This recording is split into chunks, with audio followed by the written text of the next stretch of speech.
Hello everyone, welcome back to our channel Jyoti Sangwan math classes. Hope you all are fine. Students, जो last class की थी हमने उसके अंदर एक्सरसाइज 8.1 के 4th क्वेश्चन तक कंप्लीट कर लिया था। आज हम अपना नेक्स्ट 5th क्वेश्चन से कंटिन्यू करेंगे और जो स्टेटमेंट रहेगी 5th क्वेश्चन की वो कुछ इस प्रकार रहेगी। Given second theta is equal to 13/12, calculate all other trigonometric ratios. Trigonometric ratios का मतलब बाकी जो अपने sine theta, cos theta, second theta जो भी अपने पास है उन सभी की हमें क्या निकालनी है, वैल्यूज निकालनी है। कब निकालनी है? जब हमें सेकेंड थीटा की वैल्यू दे रखी है। ठीक है, तो इसने बोला कि all other trigonometry ratios. Trigonometry ratio को हम शॉर्ट फॉर्म में बोल देते हैं टी रेशियोज, यानी कि हमें बाकी के जितने भी टी रेशियो बचेंगी सभी की वैल्यू निकालनी है। अब यहाँ पर क्वेश्चन रेज होता है कि सभी की निकालनी, यानी कि निकालनी कितनी है, हमें ये भी तो पता होना चाहिए ना। तो देखो टोटल टी रेशियो कितनी होती है अपने पास? 6 होती हैं। 6 में से एक इसने खुद से दे दी है सेकेंड थीटा की, तो बच कितनी गई है? 5 टी रेशियो बच गई हैं जिनकी हमें वैल्यूज को निकालना है। So let's start. तो जब भी इस टाइप का कोई भी क्वेश्चन आपके पास आता है तो साइड में आप अपना एज ए रफ वर्क, जिसको हम बोलते हैं, अपना लिख लेना। क्या? पंडित बद्री प्रसाद हर हर बोले। यानी कि हमें सिर्फ इस टाइप के क्वेश्चंस को निकालने के लिए 3 ही चीज़ों की नीड होती है। क्या होती है? पी, बी और एच, यानी कि परपेंडिकुलर, बेस एंड हाइपोटेन्यूज। अगर हमारे पास इन तीनों चीज़ों की वैल्यूज अवेलेबल है तो हम किसी भी टी रेशियो की वैल्यू इजीली बता सकते हैं। तो हमारे पास जो दे रखा है स्टार्टिंग हम वहीं से करेंगे। सॉल्यूशन गिवन क्या है अपने पास? सेकेंड थीटा क्या है? 13/12। तो एक तो टी रेशियो हम बड़े इजीली निकाल पाएंगे इससे, जो अलग रहेगी। क्या? सेकेंड थीटा का उल्टा यानी कि अपोजिट क्या होता है? Cos theta. तो इसका अगर हम अपोजिट कर देंगे तो हमें किसकी वैल्यू मिल जाएगी? कोस थीटा की मिल जाएगी। यानी कि जो कोस थीटा होगा वो क्या होगा? सेकेंड का अपोजिट होता है, यानी कि सेकेंड थीटा का उल्टा कर देंगे हम तो हमें मिल जाता है कोस थीटा। अब सेकेंड थीटा कितना है? 13/12 है, तो इसका अब उल्टा करेंगे, अपोजिट करेंगे तो कितना हो जाएगा? 12/13। यानी कि जो 6 टी रेशियो थी उसमें से 2 हमारे पास मिल गई है, बच गई कितनी? 4। अब उस 4 में निकालने के लिए अगर हम देखें तो किसकी नीड रहेगी? एच की रहेगी। क्यों रहेगी? पी की रहेगी और बी की रहेगी। अब क्यों रहेगी? क्योंकि देखो कोस थीटा है अपने पास, तो कोस थीटा को हम क्या बोलते हैं? B/H, यानी कि क्या होता है? बेस बाई हाइपोटेन्यूस होता है। यानी कि जो 12 रहा होगा ये क्या रहा होगा? बेस रहा होगा। 13 रहा होगा ये क्या रहा होगा? हाइपोटेन्यूस रहा होगा। अब जो बच गया है हमारे पास, क्या बच गया? पी, जिसकी वैल्यू हमारे पास नहीं है, जिसकी वैल्यू नहीं है।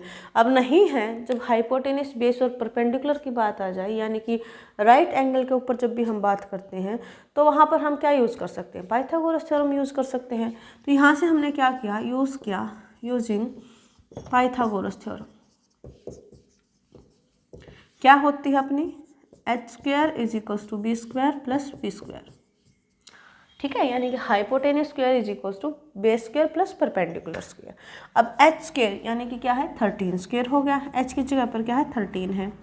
बेस कितना है अपना? 12 है, यानी कि 12² हो गया। परपेंडिकुलर की वैल्यू हम निकाल ही रहे हैं, जिसके लिए हम यूज़ कर रहे हैं पाइथागोरस थ्योरम को। तो 13 का स्क्वायर करेंगे कितना आएगा? 169 आएगा। 12 का स्क्वायर करेंगे 144 हो जाएगा, प्लस p²। ठीक है, तो अब जो 144 एक्स्ट्रा है p² की साइड को, उसको अदर साइड शिफ्ट करेंगे हम, तो ये हो गया 169 minus 144 is equal to p²। ठीक है, 169 में से अगर हम 144 को माइनस करेंगे then we get 25, that means is equal to p²। अब अगर हम थोड़ा सा ध्यान से देखें तो ये p² की वैल्यू है 25, बट हमें p² की नीड नहीं है, हमें सिर्फ p की वैल्यू से मतलब है, यानी कि हमें p की वैल्यू निकालनी है यहाँ से। तो हम क्या करेंगे? टेकिंग स्क्वायर रूट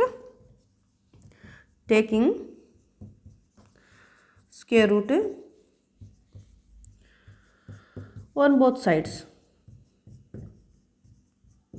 दोनों साइड हमने क्या किया? स्क्वायर रूट लिया है। तो क्या हो जाएगा? 25 था तो ये हो जाएगा स्क्वायर रूट 25, p² था तो ये हो जाएगा स्क्वायर रूट p²। ठीक है, अब स्क्वायर रूट से जब भी बाहर निकलती है तो स्क्वायर से एक चीज़ मतलब एक ही निकलती है। स्क्वायर था तो एक बाहर आ जाएगी, क्या हो गया? p। और 25 का स्क्वायर रूट कितना होता है? 5। यानी कि p परपेंडिकुलर की वैल्यू कितनी आ गई है? 5 आ गई है। अब हमारे पास तीनों वैल्यूज़ हैं, P की भी है, B की भी है और H भी है। P है, B है और H है। अब हम सिंपली अपने टी रेशियोज़ के अंदर रखेंगे और वैल्यूज़ को फाइंड आउट करेंगे। जैसे फर्स्ट हमने निकाला साइन थीटा, तो साइन थीटा क्या होता है, परपेंडिकुलर बाई हाइपोटेनिस। तो परपेंडिकुलर कितना है, 5 है, हाइपोटेनिस कितना है, 13 है, यानी कि साइन थीटा कितना है, 5/13 है।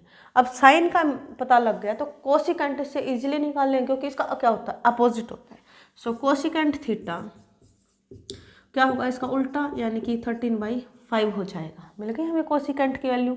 उसके बाद हमारे पास क्या बचता है, टेंजेंट थीटा। वो क्या होता है अपना, परपेंडिकुलर बाय बेस, यानी कि tangent theta tan theta is equals to perpendicular by base. अब परपेंडिकुलर कितना है अपना, 5, ये रहा, और बेस कितना है, 12, यानी कि ये रही 12। ठीक है, तो टेंजेंट थीटा कितना हो गया, 5/12। अब टेंजेंट थीटा का उल्टा हम क्या निकाल सकते हैं, कोट थीटा निकाल सकते हैं। सो कोट थीटा क्या हो जाएगा, 12/5। तो इसके साथ ही जो अपनी अदर ट्रिग्नोमेट्री रेशियोज थी, यानी कि जो 5 बच गई थी, उन सभी की वैल्यू निकाल ली है। देखो 1, 2, 3, 4 एंड 5। एक इसने खुद से दे रखी थी, होगी 6, जितनी हमारे पास टोटल टी रेशियोज होती हैं। तो इस प्रकार से चाहे आपके पास कैसा भी क्वेश्चन आ जाए, जिसके अंदर हमें क्या है कि एक टी रेशियो की वैल्यू दे दो, कुछ किसी भी टी रेशियो की वैल्यू निकलवा ले। यहाँ तो इसने स्पेशली बोल दिया था कि ऑल अदर निकालो, यानी कि सभी के निकालो। कभी ये स्पेशली मेंशन कर देता है कि जैसे सिकेंड थीटा की वैल्यू दे दिया आपसे और सिंपली बोल देगा कि कोट थीटा की वैल्यू निकालो क्या होगी। तो इस तरीके से भी हो सकता है। बस करना क्या है, हमें P, B और H, यानी कि तीनों वैल्यूज़ का हमें पता लगाना होता है। ये हमेशा ही राइट एंगल के ऊपर बात करता है। जब भी इस टाइप्स के क्वेश्चंस होते हैं तो हमेशा ही हम क्या करेंगे, पाइथागोरस थ्योरम को अप्लाई करेंगे और वैल्यूज वहाँ से फाइंड आउट कर लेंगे and then simply put the values. I hope कि आपको क्वेश्चन समझ में आया होगा।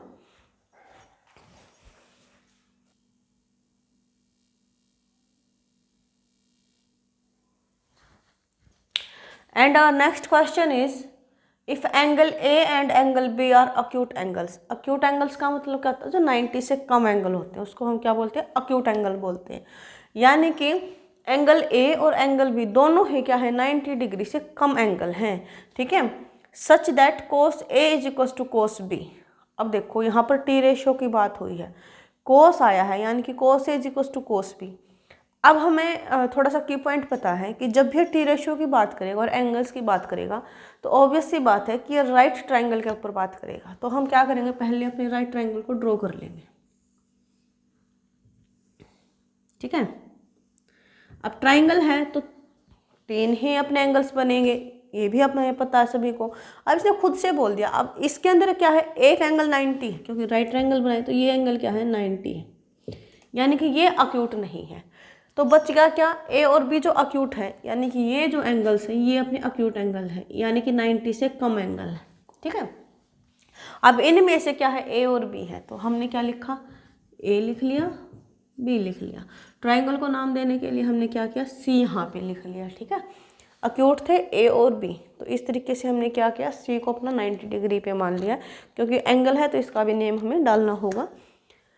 Such that cos A is equal to cos B, given में क्या है,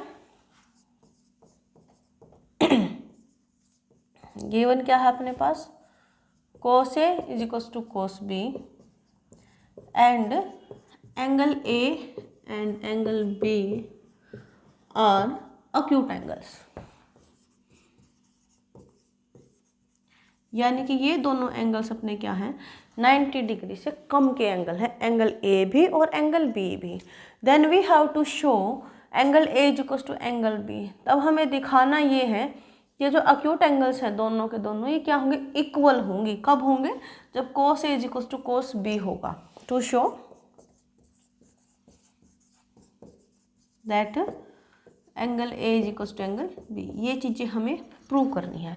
तो जो गिवन है और जो शो करना है, पहले हमारा स्टेप होता है उन्हीं को लिखना कि ये चीज़ हमारे पास दे रखी है, ये हमें शो करना है।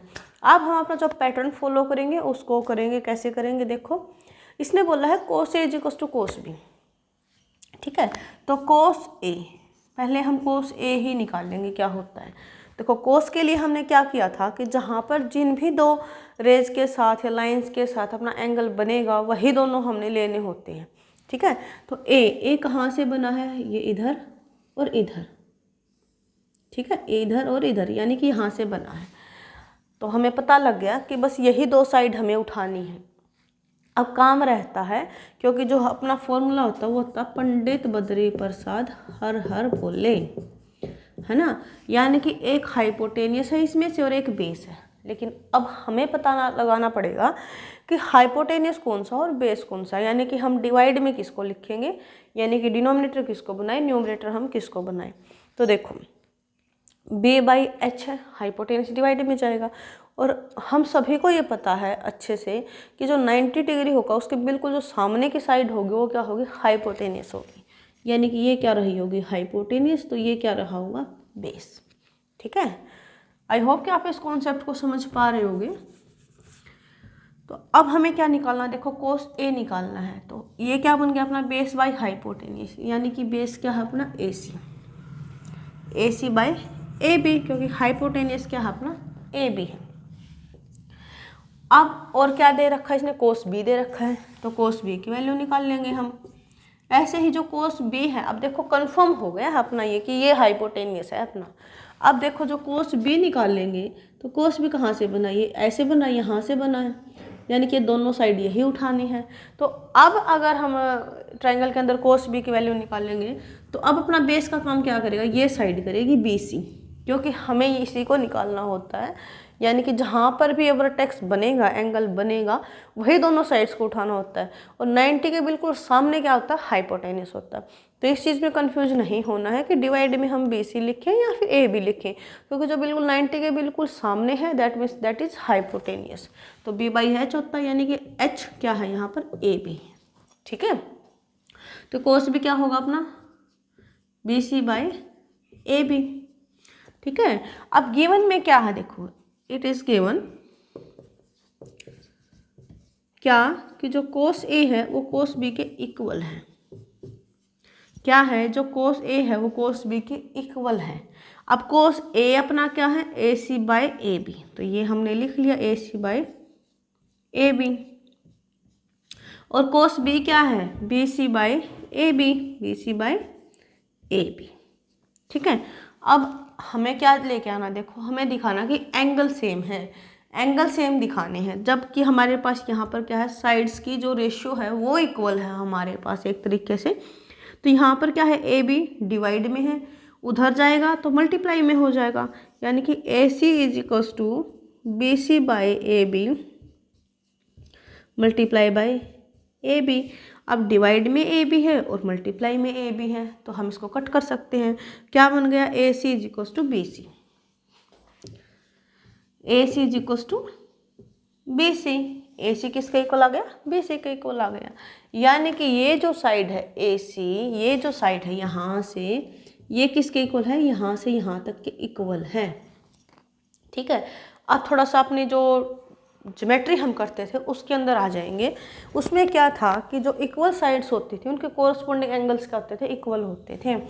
यानी जो AC साइड है इसका कोरस्पोंडिंग एंगल क्या है, B। इसके जो बिल्कुल अपोजिट एंगल होगा वो होता है इसका कोरस्पोंडिंग सामने वाला एंगल। यानी जो AC का जो कोरस्पोंडिंग है यानी कि एंगल B, और BC के कोरस्पोंडिंग यानी कि BC के बिल्कुल सामने एंगल क्या है, A। तो BC का सामने क्या है, A। तो A एंगल और B एंगल क्या हो गए, सेम हो गए हैं। तो AC के कोरस्पोंडिंग एंगल क्या है, देखो AC के कोरस्पोंडिंग एंगल B और BC ये है, इसका कोरस्पोंडिंग क्या है, A। ठीक है, तो एंगल B = एंगल A, या फिर आप बोलो कि angle A = angle B, doesn't matter. अब इसका हमें रीजन डालना है। ठीक है, equal sides of a triangle subtends equal angles. Equal sides होती हैं किसी भी ट्रायंगल की, वो इक्वल एंगल को सबटेंड होता है, चाहे वो ट्रायंगल है चाहे हम इसको अपने स्क्वायर रेक्टेंगल कहीं पर भी देखें, तो इक्वल साइड्स इक्वल ही एंगल सबटेंड करती है। ठीक है, तो हमने लिखा equal sides of triangle subtends equal angle. आप यहाँ पर ये लाइन भी लिख सकते हो, और इसके अलग एक और होता है अपना रिजल्ट क्या, corresponding angles of equal sides are equal.